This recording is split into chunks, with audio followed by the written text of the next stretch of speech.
हम इसीलिए जिंदा हैं क्योंकि कोई हमें देख रहा है। यह एक गहरा विचार है जो हमारे अस्तित्व के मूल को छूता है। जब हम कहते हैं कि हम जीवित हैं, तब इसका अर्थ यह है कि कोई हमारी गतिविधियों को देख रहा है। ये विचार न केवल दार्शनिक है बल्कि क्वांटम फिजिक्स और सिमुलेशन थ्योरी से भी जुड़ा है, जो हमें एक नई दृष्टि प्रदान करता है। क्वांटम फिजिक्स में डबल स्लिट एक्सपेरिमेंट एक महत्वपूर्ण सिद्धांत है। इस प्रयोग में प्रकाश या इलेक्ट्रॉन तब तक कई रास्तों पर चल सकते हैं जब तक कोई उन्हें देख नहीं रहा होता। जब एक पर्यवेक्षक उपस्थित होता है तब कण एक निश्चित रास्ते का चयन करते हैं। इस प्रकार अवलोकन की प्रकृति से यह स्पष्ट होता है कि वास्तविकता का निर्माण केवल देखने वाले की चेतना द्वारा होता है। यह विचार उस भौतिकी से भी जुड़ता है जो सिद्ध करती है कि पदार्थ की स्थिति तभी अदृश्य हो जाती है जब उसे देखे जाने की आवश्यकता नहीं होती। दर्शन शास्त्र में ऑब्जर्वर इफेक्ट यह बताता है कि यदि कोई चेतन नहीं है जो देखने या अनुभव करने वाला है, तो क्या ब्रह्मांड में वास्तविकता बनी रहेगी?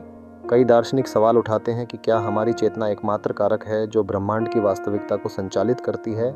इस विचार में यह निहित है कि ब्रह्मांड की सच्चाई तब तक अस्तित्व में नहीं हो सकती जब तक कि कोई उसे अनुभव न करे या देख न सके। सिमुलेशन थ्योरी भी इस चर्चा में एक रोचक आयाम लाती है। यह सुझाव देती है कि हम संभवतः एक सुपर एडवांस कंप्यूटर प्रोग्राम में जी रहे हैं।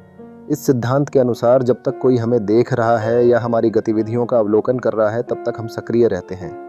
जैसे एक वीडियो गेम चरित्र तब तक जीवित रहता है जब तक खिलाड़ी उसे देखता है, नहीं तो वह पॉज संपूर्णता की स्थिति में चला जाता है।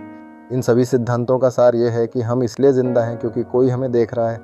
यह एक गहरे सवाल को जन्म देता है, क्या ब्रह्मांड स्वायत्त रूप से अस्तित्व में रह सकता है यदि कोई उसे देख नहीं रहा है?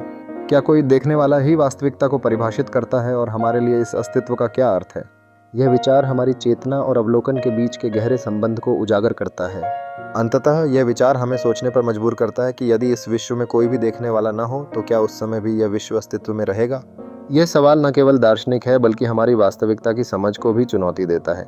यह एक ऐसा प्रश्न है जो हर व्यक्ति के मन में कौन सकता है, और यह हमें अपने अस्तित्व के उद्देश्य को समझने में मदद करता है।